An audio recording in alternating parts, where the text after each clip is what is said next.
Story time audio ബുക്സിലേക്ക് എല്ലാവർക്കും സ്വാഗതം. ചന്ദ്രകല S കമ്മത്തിന്റെ novel ഭിക്ഷ, അധ്യായം 12. ഇന്ന് രാത്രി വിഷ്ണു ക്ഷേത്രത്തിൽ രഥപൂജയാണ്. തേക്കങ്കാട് മഠം ആളുകളെ കൊണ്ട് നിറഞ്ഞു കവിഞ്ഞു. രക്തബന്ധമുള്ളവർ, അകന്ന ബന്ധത്തിൽപ്പെട്ടവർ, ബന്ധുക്കളുടെ ബന്ധുക്കൾ, സുഹൃത്തുക്കൾ. ഉത്സവം നടക്കുന്നത് വീട്ടിൽ തന്നെയാണോ എന്ന് തോന്നിപ്പോകും. വൈകുന്നേരം ക്ഷേത്രത്തിലേക്ക് പോകാനുള്ള ഒരുക്കങ്ങൾ പെണ്ണുങ്ങൾ രാവിലെ തന്നെ തുടങ്ങിക്കഴിഞ്ഞു. കമല പുറമെ ഉത്സാഹം ഭാവിച്ചെങ്കിലും മനസ്സുകൊണ്ട് അസ്വസ്ഥയായിരുന്നു. ഇന്നലെ ഭർത്താവിനോട് എതിർത്ത് സംസാരിക്കേണ്ടി വന്നതിൽ കമല ദുഃഖിച്ചു. പക്ഷേ ചെറിയമ്മയ്ക്കും സീമന്തരിക്കും വേണ്ടി വാദിച്ചതിൽ എന്താണ് തെറ്റുള്ളത്? അവരോടുള്ള പെരുമാറ്റം തീരെ സഹിക്കാനാവുന്നില്ല. തെറ്റായി കാണുകയും സങ്കോചമില്ലാതെ ചൂണ്ടിക്കാണിക്കുകയും ചെയ്യുന്ന ശീലം പണ്ടേ തന്റെ രക്തത്തിലുള്ളതാണ്. ഒരു പാരമ്പര്യ സ്വത്ത് പോലെ അച്ഛനിൽ നിന്ന് തനിക്ക് കിട്ടിയ ഈ സ്വഭാവം കാരണം പലരുടെയും ശത്രുത ചെറുപ്പത്തിലേ മുതൽ തനിക്ക് നേടേണ്ടി വന്നിട്ടുണ്ട്. അന്നൊന്നും ഇത്ര ദുഃഖം തോന്നിയിട്ടില്ല. രാത്രി ഉറക്കറയിൽ വെച്ച് സംഗതികൾ ശാന്തമായി പറഞ്ഞു തീർക്കാമെന്ന് കരുതി. പക്ഷേ അദ്ദേഹം ഇന്നലെ വൈകുന്നേരം ക്ഷേത്രത്തിൽ പോയതാണ്. രാത്രി വീട്ടിലേക്ക് വന്നതേയില്ല. നല്ല ഉറക്കത്തിലും ഈ അസ്വസ്ഥത വെണ്ണയിൽ കുരുങ്ങിയ തലമുടിനാര് പോലെ മനസ്സിൽ ഇരുണ്ടു തെളിഞ്ഞു കിടന്നു. ഭർത്താവിനോട് സംസാരിച്ച കാര്യങ്ങൾ തെറ്റായി കമലയ്ക്ക് തോന്നിയില്ല. അങ്ങനെ സംസാരിക്കേണ്ടി വന്നല്ലോ എന്ന് ഓർക്കുമ്പോഴാണ് വിഷമം. സ്നേഹത്തോടെ തന്നോട് സംസാരിക്കാൻ തുടങ്ങിയപ്പോഴാണ് താൻ അദ്ദേഹത്തെ ദേഷ്യം പിടിപ്പിച്ചത്. അത് വേണ്ടായിരുന്നു. ഒരു മുൻകോപത്തിന് താനും ഇന്നലെ അടിമയായി പോയല്ലോ എന്നോർത്ത് അവൾ വിഷമിച്ചു. മനസ്സാകെ കലങ്ങിയിരുന്നപ്പോഴാണ് സദാനന്ദൻ തളത്തിലൂടെ നടന്ന് മുറിയിലേക്ക് കയറിപ്പോകുന്നത് അവൾ കണ്ടത്. അവൾ വേഗം അങ്ങോട്ട് നടന്നു. മുറിയിൽ കയറിയിട്ടും അയാൾ അവളെ കണ്ടതായി പോലും ഭാവിച്ചില്ല. സദാനന്ദന് മൂക്കിന്റെ തുമ്പത്താണ് ദേഷ്യം എന്ന് ചെറിയമ്മ പലവരും പറഞ്ഞിട്ടുള്ള കാര്യം അവൾ ഓർത്തു. അവൾ പതിഞ്ഞ ശബ്ദത്തിൽ ചോദിച്ചു, എന്തേ ഇന്നലെ രാത്രി ഇങ്ങോട്ട് വരാത്തത്? അങ്ങനങ്ങ് ഉറക്കമിളയ്ക്കണ്ടായിരുന്നു. അയാൾ മറുപടി ഒന്നും പറഞ്ഞില്ല. എന്നോട് പിണക്കമാണോ? അവൾ ചോദിച്ചു. അയാൾ അതിനും മറുപടി പറയാതെ തലയിൽ എണ്ണ തേച്ച് തോർത്തുമായി കുളിമുറിയിലേക്ക് നടന്നു. കുളിയും പ്രാതലും കഴിഞ്ഞ് അയാൾ ധൃതിയിൽ ഇറങ്ങാൻ ഭാവിച്ചപ്പോൾ കമല പിന്നിൽ നിന്ന് പറഞ്ഞു, ഇങ്ങനെ പിണങ്ങി പോവുകയാണെങ്കിൽ ഞാൻ ഇന്ന് ക്ഷേത്രത്തിലേക്കില്ല. അയാൾ തിരിഞ്ഞു നിന്ന് അവളെ നോക്കി. മുഖത്ത് ദേഷ്യത്തിന്റെ ചുവപ്പ് പടർന്നു കയറുന്നത് കാണാം. അയാൾ എന്തോ പറയാൻ ഭാവിച്ചിട്ട് പിന്നെ പെട്ടെന്ന് വേണ്ടെന്ന് വെച്ച് ഇറങ്ങി നടന്നു. കമലയ്ക്ക് സങ്കടം തോന്നി. അവൾക്ക് കണ്ണീർ നിയന്ത്രിക്കാനായില്ല. മറ്റാരോ അവളുടെ മുഖഭാവം കാണണ്ടെന്ന് കരുതി അവൾ ചാവടിയിലേക്ക് നടന്നു. നാത്തോന്മാരോ ചിറ്റമ്മമാരോ കണ്ടാൽ കാര്യമെന്തെന്ന് ചികഞ്ഞു ചോദിക്കും. അവൾ സാരിത്തുമ്പുകൊണ്ട് കണ്ണീരൊപ്പിയെടുത്ത് ചാവടിയിൽ കയറി. ചെറിയമ്മ പതിവ് പോലെ എന്തോ ചിന്തിച്ചുകൊണ്ട് ചുമർ ചാരിയിരിക്കുകയായിരുന്നു.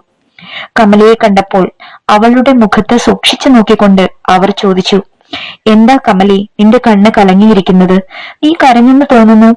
ഇല്ല, അടുക്കളയിലെ പുക കയറിയതാണ്. അവൾ കള്ളം പറഞ്ഞു. ക്ഷേത്രത്തിലേക്ക് പോകാനുള്ള ഒരുക്കങ്ങൾ തുടങ്ങിയോ എല്ലാവരും? രഥപൂജ നാളിൽ പൂജ കാണാനല്ല, തേക്കങ്കാട് മഠത്തിലെ പെണ്ണുങ്ങൾ ഒരുങ്ങി വരുന്നത് കാണാനാണ് മറ്റു പെണ്ണുങ്ങൾ ക്ഷേത്രത്തിലെത്തുന്നതെന്ന് പണ്ട് എന്റെ അച്ഛനും അമ്മയും പറയുമായിരുന്നു. ചെറിയമ്മ പറഞ്ഞു. ഞാൻ പോകുന്നില്ല ക്ഷേത്രത്തില്. എന്തേ അങ്ങനെ പറയാൻ? എന്തു പറ്റി? അശുദ്ധമായ മറ്റോ തുടങ്ങിയോ? അതൊന്നുമല്ല, ഞാൻ പോകുന്നില്ല. ചെറിയമ്മ അവളുടെ താടി പിടിച്ചുയർത്തിക്കൊണ്ട് ചോദിച്ചു. എന്താ കാരണമെന്ന് പറ. നീ വന്നതിന് ശേഷമുള്ള ആദ്യത്തെ ഉത്സവമല്ലേ, പോകാതിരിക്കരുത് കുട്ടി. കാരണം എന്തെന്ന് പറഞ്ഞില്ലല്ലോ. സദാനന്ദേട്ടൻ എന്നോട് ദേഷ്യത്തില്ല. ഏതോ ഒരു നിസ്സാര കാര്യം ഇന്ന് എന്നോട് മിണ്ടിയതേയില്ല. മണ്ടി അക്കാര്യം പറഞ്ഞ് ക്ഷേത്രത്തിൽ പോകാതിരിക്കുക. സദാനന്ദൻ മുൻകോപിയ, വാശിക്കാരനുമ. കുറച്ചു സമയം കഴിഞ്ഞ് തണുത്തുകൊള്ളും. നീ പോകാതിരുന്നാൽ അവന് പ്രയാസം തോന്നും. പോകാതിരിക്കരുത്, അവർ പറഞ്ഞു. ചെറിയമ്മ വരുന്നില്ലേ? ഞാൻ ക്ഷേത്രത്തിൽ പോയിട്ട് ഒരുപാട് വർഷമായി. എനിക്കിനി പോകണമെന്നുമില്ല. ചെറിയമ്മ ഇന്ന് വരണം. ഞാൻ കൊണ്ടുപോകും ചെറിയമ്മയെ. കമല നിർബന്ധിക്കരുത്. ഞാൻ വരില്ല. അല്പസമയത്തെ മൗനത്തിന് ശേഷം അവർ തുടർന്നു. കൊച്ചുനാളിൽ ഇന്നും പോകുമായിരുന്നു ക്ഷേത്രത്തില്. ഭക്തിക്ക് ഒരു കുറവുമില്ലായിരുന്നു. ഏത് നിമിഷത്തിലാണോ ഇവിടത്തെ കിഴവൻ എന്റെ കഴുത്തിൽ താലി കെട്ടിയത്, ആ നിമിഷം മുതൽ എനിക്ക് ഭക്തി ഇല്ലാതായി. കമല പിന്നെ നിർബന്ധിച്ചില്ല. അവർ പറഞ്ഞു, സീമന്തിനിയെ വിളിച്ചുകൊണ്ട് പോകണം കമല. കൊള്ളാം, അവളെ ഞാൻ കൊണ്ടുപോകാതിരിക്കോ ചെറിയമ്മേ? സ്വന്തം തല തടവിക്കൊണ്ട് അവർ അല്പസമയം എന്തോ ചിന്തിച്ചുകൊണ്ടിരുന്നു. പിന്നെ പറഞ്ഞു, എന്നെ കല്യാണം കഴിച്ചു കൊണ്ടുവന്നപ്പോൾ സദാനന്ദന്റെ അമ്മയുടെ ആഭരണങ്ങളെല്ലാം എടുത്ത് സീമന്തിനിയുടെ അച്ഛൻ എനിക്ക് തന്നു. ഒരു പെട്ടകം നിറയെ ഉണ്ടായിരുന്നു. അതില് മുക്കുത്തി തുടങ്ങി കല്ലു പതിച്ച ഒഡ്യാണം വരെ ഉണ്ടായിരുന്നു. അവ കൂടാതെ 24 പുത്തൻ വളകൾ കൂടി എനിക്ക് വേണ്ടി പണിയിച്ചിരുന്നു. സീമന്തിനിയുടെ അച്ഛൻ മരിച്ചപ്പോൾ എനിക്ക് ബോധമില്ലാണ്ടായി എന്ന് പറഞ്ഞില്ലേ, അതിനുശേഷം നാളിതുവരെയായിട്ട് ആ പെട്ടകം ഞാൻ കണ്ടിട്ടില്ല. കഴിഞ്ഞ രഥപൂജയ്ക്ക് ഒഡ്യാണം സീത അണിഞ്ഞിരിക്കുന്നത് കണ്ടു. ആഭരണങ്ങൾ അവളുടെ കൈവശം കാണും. സീമന്തിനിക്ക് വേണ്ടി ഒരു മാലയും കുറെ വളകളും ചോദിച്ചാലോ എന്ന് ആലോചിക്കുകയാണ്. ചോദിച്ചാൽ തരുമോ വലിയേട്ടത്തിയമ്മ? ചോദിക്കാൻ പോവുകയാണ് ഞാൻ അക്കാര്യം തന്നെ ആലോചിച്ചുകൊണ്ടിരിക്കുകയായിരുന്നു ഇവിടെ. ചോദിച്ചു നോക്കൂ ചെറിയമ്മ. എന്താ പറയുന്നതെന്ന് അറിയാലോ. സന്ധ്യയ്ക്ക് പൂജാമുറിയിലെ മുരളീകൃഷ്ണന് മുന്നിലുള്ള എല്ലാ വിളക്കുകളിലും എല്ലാ തിരികളും കത്തിച്ചു. ദീപങ്ങളുടെ പ്രഭയിൽ കൃഷ്ണന്റെ കയ്യിലെ സ്വർണ്ണ മുരളിയിൽ പതിച്ച കല്ലുകൾ വെട്ടിത്തിളങ്ങി. നമസ്കരിച്ചതിന് ശേഷം എല്ലാവരും ക്ഷേത്രത്തിലേക്ക് പോകാനുള്ള ഒരുക്കങ്ങൾ തുടങ്ങി. രാവിലെ ഇറങ്ങിപ്പോയതിനു ശേഷം കമലയുടെ ഭർത്താവ് ഇതുവരെ വീട്ടിൽ വന്നില്ല. ഇന്നത്തെ ഉത്സവത്തിന്റെ മേൽനോട്ടം മുഴുവൻ അയാൾക്കാണ്. കമലയുടെ മനസ്സാകെ അസ്വസ്ഥമായിരുന്നു. ഇന്നലെ കൊണ്ടുവന്ന പട്ടുസാരി താൻ ഉടുക്കുകയില്ലെന്ന് പറഞ്ഞതിനാണ് വഴക്കുണ്ടായത്. അത് സീമന്തിനിക്ക് കൊടുക്കാമെന്ന് പറഞ്ഞത് അദ്ദേഹത്തിന് തീരെ ഇഷ്ടപ്പെട്ടില്ല. ഈ ഒരു നിസ്സാര കാര്യം മൂലം തന്റെ കുടുംബജീവിതം അശാന്തമാവണ്ട. അലമാരയിൽ നിന്നും വേറൊരു പട്ടുസാരി എടുത്ത് അവൾ സീമന്തിനിയെ ഉടുപ്പിച്ചു. മുറികളെല്ലാം സ്ത്രീകളെ കൊണ്ട് നിറഞ്ഞിരിക്കുകയാണ്. അവർ ഒരുങ്ങുകയും കുട്ടികളെ ഒരുക്കുകയും ചെയ്യുന്നു. വലിയേട്ടത്തിയമ്മ സർവാഭരണ വിഭൂഷിതയായി മുകളിൽ നിന്നും കോണിപ്പടികൾ ഇറങ്ങി വന്നു. പിന്നിൽ ജയേട്ടത്തിയമ്മയുമുണ്ട്. വെള്ളത്തിൽ സാവധാനം ഒഴുകി നടക്കുന്ന അരയന്നത്തെ പോലെ അവർ വളരെ പതിയെ കോണി ഇറങ്ങി വരികയാണ്. ബ്ലൗസിന് താഴെ അവരുടെ സ്വർണ്ണ നിറത്തിലുള്ള വയറ് ലേശം ഉന്തിയിരിക്കുന്നത് കാണാം. കമല സീമന്തിനിയുടെ മുടി പിന്നിക്കൊടുത്തുകൊണ്ട് നിൽക്കുമ്പോഴാണ് വലിയേട്ടത്തിയമ്മ താഴെ ഇറങ്ങി വന്നത്. അടുക്കളയിൽ നിന്നും തളത്തിലേക്ക് നടന്നു വന്ന ചെറിയമ്മയുടെ ശബ്ദം കേട്ടു. സീത ഒന്നിങ്ങോട്ട് വരൂ, ഒരു കാര്യം പറയാനുണ്ട്. വലിയേട്ടത്തിയമ്മ അടുത്തു വന്ന് ചോദ്യഭാവത്തിൽ ചെറിയമ്മയെ നോക്കി. ഒരുക്കുന്നതിന്റെയും ബഹളത്തിൽ ചെറിയമ്മയുടെ സംസാരം ആരും കേൾക്കുന്നില്ലായിരുന്നു. ചെറിയമ്മ പറഞ്ഞു, എന്റെ ആഭരണപ്പെട്ടി സീതയുടെ കയ്യിലുണ്ടെങ്കിൽ അതിൽ നിന്നും കുറെ വളകളും മാലകളും എന്റെ കുട്ടിക്ക് കൊടുക്കണം. പൊടുന്നനെ വലിയേട്ടത്തിയമ്മയുടെ മുഖം ഇരുണ്ടുവന്നു. നിങ്ങളുടെ ആഭരണപ്പെട്ടിയോ? എന്റെ കയ്യിലോ? നിങ്ങൾ സ്വപ്നം കണ്ടതായിരിക്കും. കമലയുടെ ചെവിയിൽ അവരുടെ പതിഞ്ഞ സംസാരം പതിയുന്നുണ്ടായിരുന്നു. ചെറിയമ്മയുടെ മുഖത്തും ഞൊടിയിടയിൽ തന്നെ ഭാവപ്പകർച്ചയുണ്ടായി. അവർ വലിയേട്ടത്തിയമ്മ അണിഞ്ഞ ഒഡ്യാണത്തിലും കഴുത്തിലെ കാശടുക്കുമാലയിലും ചൂണ്ടുവിരൽ ഊന്നിക്കൊണ്ട് പറഞ്ഞു, ഞാൻ ഈ കാണുന്നത് സ്വപ്നമാണെങ്കിൽ അതും സ്വപ്നമായിരിക്കും. ഈ ഒഡ്യാണവും ഈ മാലയുമെല്ലാം എന്റെ പെട്ടകത്തിലുണ്ടായിരുന്നു. ഇവ എന്റെ അമ്മാവി അമ്മയുടേതാണ്. അവ എന്റെ ഭർത്താവ് എനിക്ക് തന്നതാണ്. ഞാനും സീതയുടെ അമ്മായി അച്ഛന്റെ ഭാര്യയായിരുന്നല്ലോ. വീട്ടിനുള്ളിൽ അതിഥികൾ നിറഞ്ഞിരിക്കുന്ന ഈ സമയത്ത് നമ്മൾ തമ്മിൽ ഒരു കലഹം ഉണ്ടാവണ്ട. ആ പെട്ടിയിൽ എനിക്ക് വേണ്ടി പണിയിച്ച പുതിയ വളകളുണ്ട്. അവയെങ്കിലും ഇങ്ങെടുത്തു തരണം. എനിക്ക് വേണ്ടി നിങ്ങൾ യാതൊന്നും തരണ്ട. എന്റെ കുട്ടിക്ക് വേണ്ടിയാണ് ഞാൻ ആവശ്യപ്പെടുന്നത്. അവൾ ഒഴിഞ്ഞ കൈകളോടെ വന്നാൽ അതിന്റെ കുറിച്ചില് നിങ്ങൾക്കൊക്കെ തന്നെയാണ്. ആളുകൾ നിങ്ങളെയൊക്കെ തന്നെയായിരിക്കും പഴിക്കുന്നത്. അവളും തേക്കുംകാടും മഠത്തിലെ സന്തതിയാണെന്ന് ഓർമ്മ വേണം. വീടിന് പുറത്തിറങ്ങുമ്പോഴെങ്കിലും അവളോട് വേർകൃത്യം കാണിക്കരുത്. ഒരു കലഹം ഒഴിവാക്കാൻ വേണ്ടി ചെറിയമ്മ എത്ര ശാന്തമായിട്ടാണ് വലിയേട്ടത്തിയമ്മയോട് സംസാരിച്ചത്. എത്ര വിവേകത്തോടെയാണ് കാര്യങ്ങൾ പറഞ്ഞു വെച്ചതെന്ന് കമല ഓർത്തു. വലിയേട്ടത്തിയമ്മ പൊട്ടിത്തെറിക്കുമോ എന്ന ഭയം സീമന്തിനിയുടെ മുഖത്ത് നിഴൽ വിരിച്ചിരുന്നു. വലിയേട്ടത്തിയമ്മ അല്പമൊന്ന് ആലോചിച്ചു. ചെറിയമ്മ പറഞ്ഞ കാര്യങ്ങൾ ശരിയാണെന്ന് തോന്നിയതുകൊണ്ടോ എന്തോ അവർ തിരിച്ച് കോണിപ്പടി കയറി. അവർ തിരിച്ചു വരുന്നതുവരെ ചെറിയമ്മ നിന്നിടത്ത് തന്നെ നിന്നു. ഉദ്ദേശിച്ച കാര്യം സാധിച്ചേ അടങ്ങൂ എന്നുള്ള ഒരു വാശി അവരുടെ മുഖഭാവത്തിൽ ഉണ്ടായിരുന്നു. കുറെ കഴിഞ്ഞപ്പോൾ വലിയേട്ടത്തിയമ്മ ഇറങ്ങി വന്നു. ചുവന്ന തുവാല കൊണ്ടുള്ള ഒരു പൊതി ചെറിയമ്മയുടെ കയ്യിൽ ഏൽപ്പിച്ച് തറയിൽ അമർത്തി ചവിട്ടി അവർ തളത്തിൽ നിന്നും ഭൂമുഖത്തേക്ക് നടന്നു. ചെറിയമ്മ കമലയെ ആംഗ്യം കാട്ടി വിളിച്ചു. തൂവാല പൊതി തീന്മേശയ്ക്കപ്പുറത്ത് വെച്ച് അഴിച്ചു. അതിലൊരു മാലയും കുറെ വളകളും മാത്രമേ ഉണ്ടായിരുന്നുള്ളൂ. ഇത്രയേ തന്നുള്ളൂ അവൾ, ചെറിയമ്മ ദേഷ്യത്തോടെ പറഞ്ഞു. സീമന്തിനി പറഞ്ഞു, എനിക്ക് അത്രയും മതി. അമ്മ ഇനി കൂടുതലൊന്നും ചോദിക്കുകയും വഴക്കിടുകയും ഒന്നും വേണ്ട. എനിക്കിത് ധാരാളം മതി. അണിഞ്ഞൊരുങ്ങി കഴിഞ്ഞ സീമന്തിനിയെ തന്നെ നോക്കി ചെറിയമ്മ കുറെ നേരം നിന്നു. കമല ചിരിച്ചു. മകളുടെ ഭംഗി നോക്കി നിൽക്കുകയാണ് ചെറിയമ്മ അല്ലേ? ചെറിയമ്മ പുഞ്ചിരിച്ചു. കമല പറഞ്ഞു, ഒരുങ്ങിക്കഴിഞ്ഞാൽ ഇവളെ ദുർഗി എന്നാണ് ഞാൻ വിളിക്കുക. ചെറിയമ്മ ചിരിച്ചുകൊണ്ട് ഓർമ്മിപ്പിച്ചു. കമല ഇതുവരെ ഒരുങ്ങിയില്ലേ? വേഗം ചെന്ന് ഒരുങ്ങ്. ഇന്നലെ വാങ്ങിച്ചു കൊണ്ടുവന്ന പുതിയ പട്ടുസാരി തന്നെ കമല ഉടുത്തു. ആഭരണങ്ങളെല്ലാം എടുത്തണിഞ്ഞു. അദ്ദേഹത്തിന്റെ ദേഷ്യം തീർക്കണമല്ലോ. താൻ വന്നതിന് ശേഷമുള്ള ആദ്യത്തെ ഉത്സവമാണ്.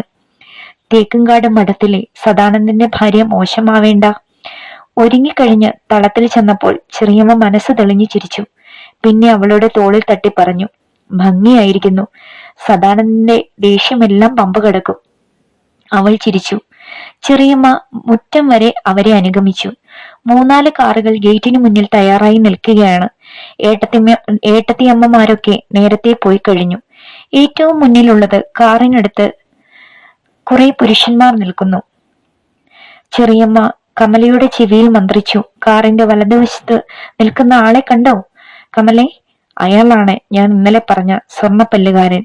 കമല അയാളെ നോക്കി. ശരിയാണ്, സംസാരിക്കുന്നില്ലെങ്കിലും ലേശം തുറന്നിരിക്കുന്ന വായിൽ സ്വർണ്ണപ്പല്ലുകൾ തിളങ്ങുന്നത് കാണാം. ചെറിയമ്മ പറഞ്ഞു, ഞാൻ ചായ്പില് പോവുകയാണ്. അപ്പച്ചിയോട് സംസാരിച്ചിട്ട് അനവധി നാളുകളായി. അവരും ഒറ്റയ്ക്കാണല്ലോ അവിടെ.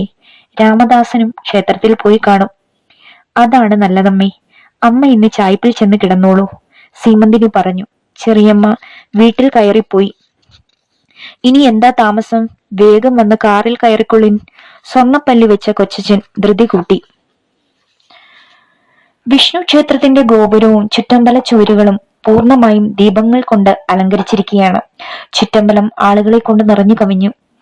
ശീവേലി മണ്ഡപത്തിൽ രഥം അലങ്കരിച്ചു നിർത്തിയിരിക്കുന്നു. ഏട്ടത്തിയമ്മമാരും നാഥന്മാരും നമസ്കാര മണ്ഡപത്തിൽ നിരന്നു നിൽക്കുന്നു. കമലയും സീമന്തിനിയും അങ്ങോട്ട് നടന്നു. തേക്കുംകാട് മഠത്തിലെ പെണ്ണുങ്ങൾ എല്ലാവരും കത്തുന്ന നിലവിളക്കുകൾ പോലെ തിളങ്ങി.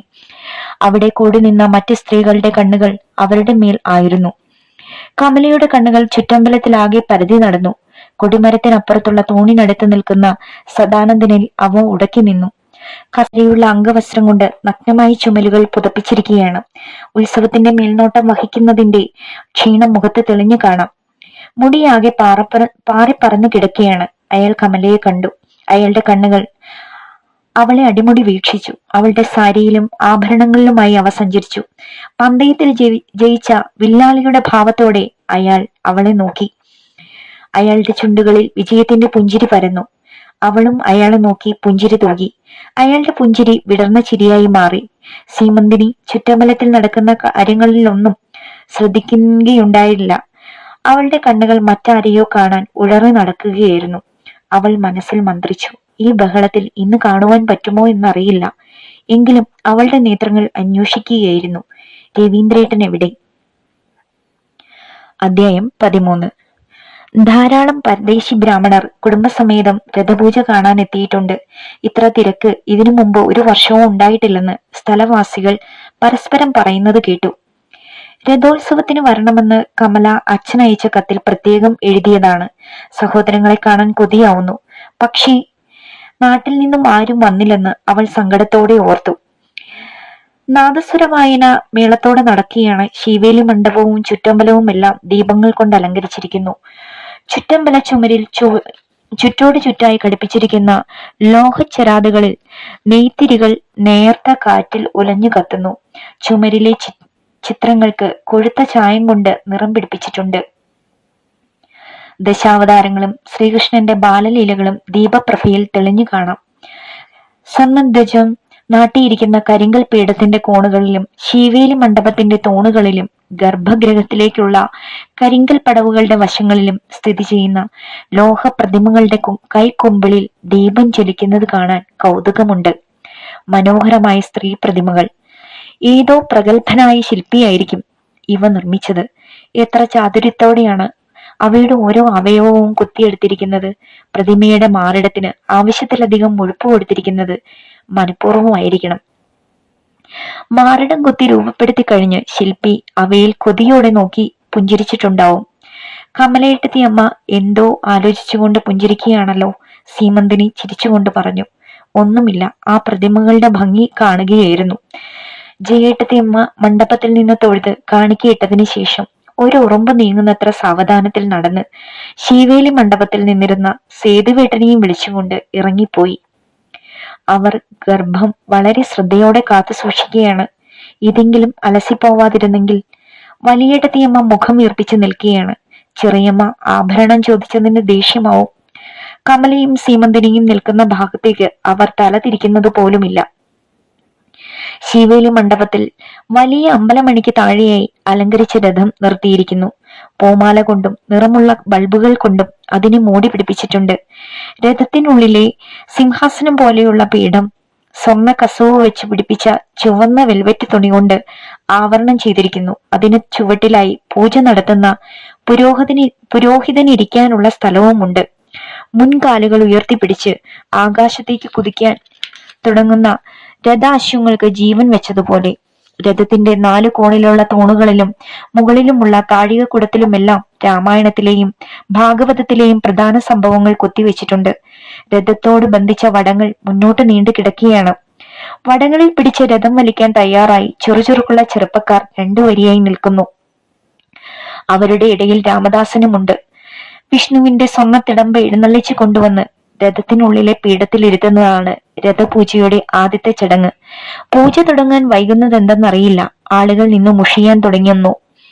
വലിയേട്ടൻ ഏട്ടത്തിയമ്മയെ വിളിച്ച് എന്തൊക്കെയോ പറയുന്നത് കേട്ടു. അവർ തിരിച്ചു വന്നപ്പോൾ കമല ചോദിച്ചു, പൂജ തുടങ്ങാൻ എന്താ താമസിക്കുന്നത് ഏട്ടത്തിയമ്മേ? അവർ തിരിഞ്ഞ് എല്ലാവരോടും എന്ന പോലെ പറഞ്ഞു, പൂജാരിക്ക് പെട്ടെന്ന് സുഖമില്ലാതായിരിക്കുന്നു.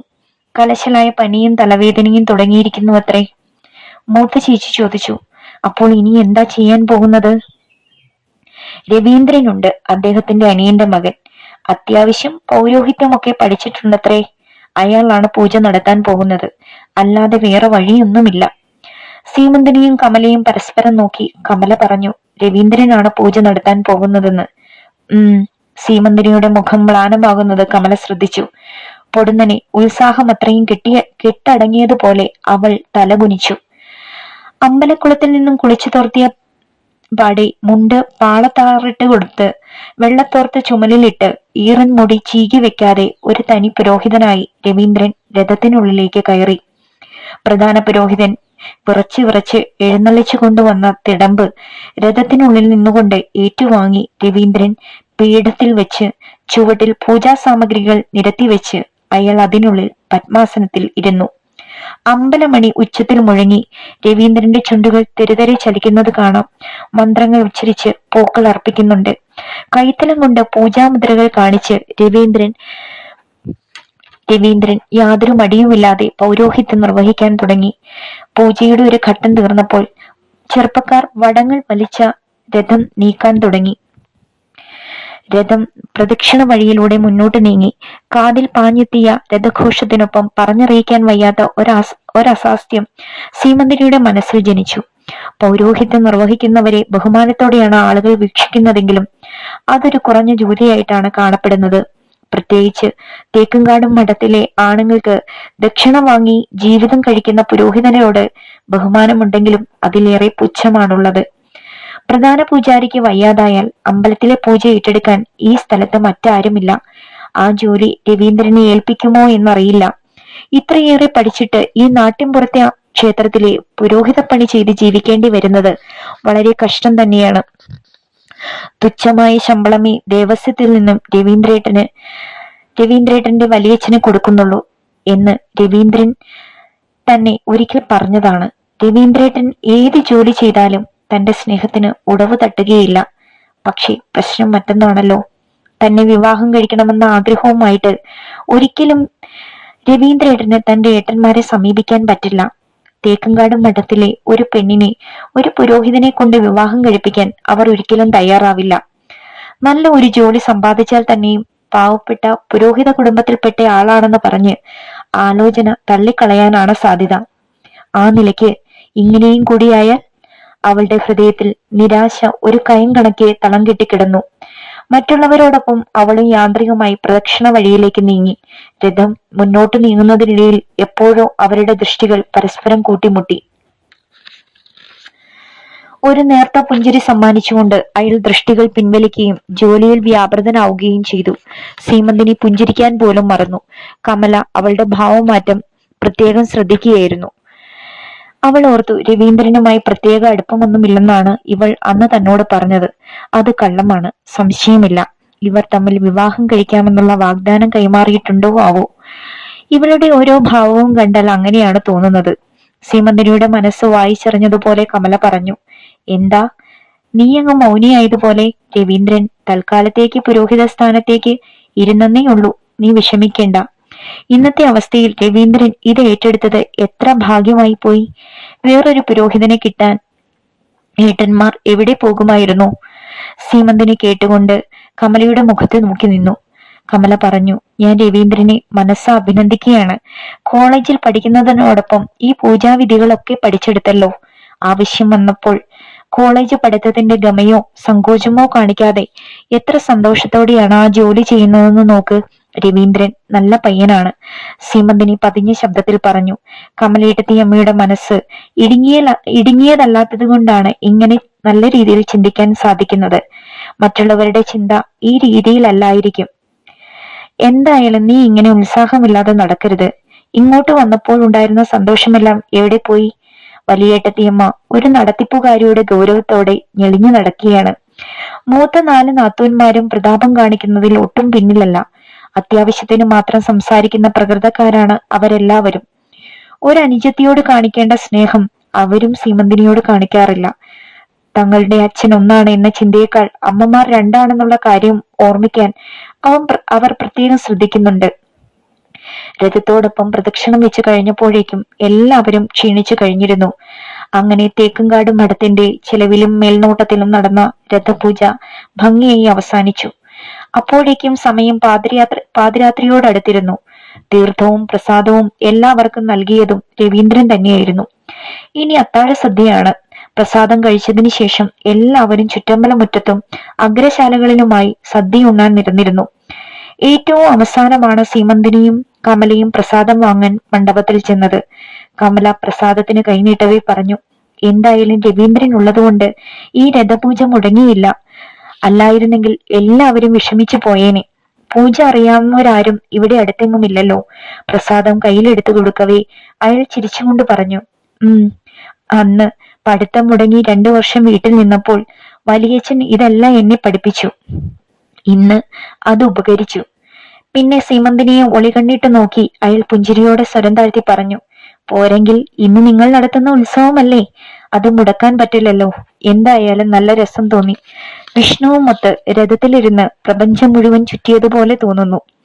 കമല കളിയാക്കി. രഥത്തിനുള്ളിൽ സുഖമായി ഇരുന്നാൽ മതിയല്ലോ. മന്ത്രവും ജപിച്ചുകൊണ്ട് രഥം വലിച്ചു ക്ഷീണിക്കാൻ മറ്റുള്ളവരുണ്ടല്ലോ. മണിക്കൂറുകളോളം നിന്നും നടന്നും ഞങ്ങളുടെയൊക്കെ കാലുകൾ കഴച്ചൊടിഞ്ഞു.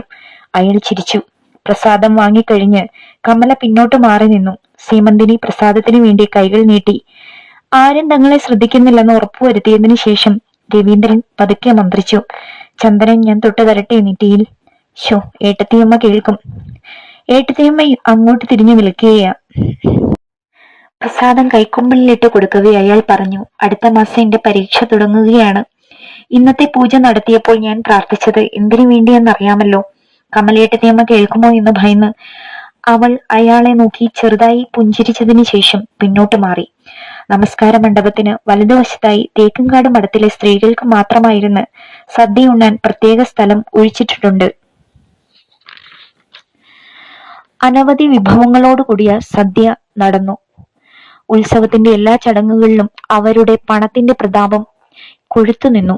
സദ്യ കൊണ്ടിരുന്നപ്പോൾ കമല സീമന്തിനിയോട് രഹസ്യമായി ചോദിച്ചു, രവീന്ദ്രൻ എന്തോ മന്ത്രിക്കുന്നത് കണ്ടല്ലോ നിന്നോട്, എന്തായിരുന്നു? അവൾ ഒരു പുഞ്ചിരിയോടെ പറഞ്ഞു, അതോ അടുത്ത മാസം രവീന്ദ്രേട്ടന്റെ BA പരീക്ഷ തുടങ്ങുകയാണെന്ന് പറയുകയായിരുന്നു. വിഷ്ണു ക്ഷേത്രത്തിലെ ഉത്സവം കഴിഞ്ഞപ്പോൾ നാട്ടിൻ പുറത്തിന് അതിന്റെ സ്ഥായി ഭാവമായ നിശബ്ദത തിരിച്ചു കിട്ടി. ഇനി ഇതുപോലൊരു ആഘോഷം കാണണമെങ്കിൽ അടുത്ത ചൈത്രമാസം എത്തുന്നതുവരെ കാത്തിരിക്കണം. തേക്കുംകാട് മഠത്തിലെ ബന്ധുക്കളും അതിഥികളും ആറാട്ട് കഴിഞ്ഞ ഉടനെ തന്നെ യാത്ര പറഞ്ഞു പിരിഞ്ഞു. വലിയേട്ടന്റെ കുട്ടികളെയും പിറ്റേന്ന് തന്നെ ബോർഡിങ്ങിൽ കൊണ്ടാക്കി. അവരും പട്ടാളച്ചിട്ടയിലാണ് വളരുന്നത്. ബോർഡിങ്ങിൽ താമസിക്കുന്നത് കൊണ്ട് വീട്ടിലെ അംഗങ്ങളുമായി അവർക്ക് യാതൊരു അടുപ്പവുമില്ല.